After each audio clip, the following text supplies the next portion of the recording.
Para fazer a fogueira elétrica foram utilizados 14 palitos de picolé.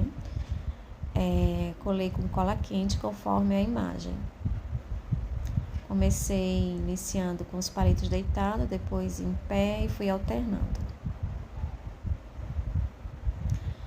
Caso você não tenha os palitinhos em casa, você pode utilizar rolinhos de papel. Pode ser papel madeira, papel sulfite, pintado, ou como desejar, porque dá super certo também. Com o LED, eu abri as perninhas, e a perninha maior, eu enrolei uma fita de papel alumínio, apertando bem para manter contato, e aí colei a extremidade de um polo positivo da pilha. Fiz a mesma coisa do outro lado. Enrolei o papel alumínio na perninha menor, apertando bem para manter o contato e não sair com facilidade.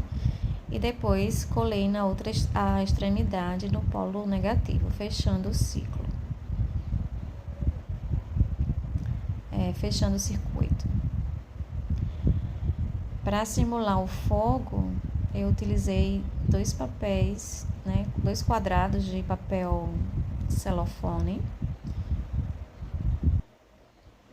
Fiz um furo no meio, coloquei o LED e aí eu fui acomodando, o restante do papel e fiz o teste para ver se estava funcionando.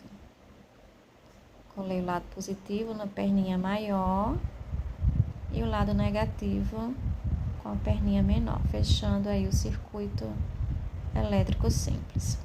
Depois eu fui acomodando essa estrutura no centro da base da fogueira, para ficar com aspecto realmente como se o fogo estivesse aceso. Fiz o teste e pronto. A fogueira está prontinha, super linda. Dá para você trabalhar com os seus alunos e também usar como um enfeite.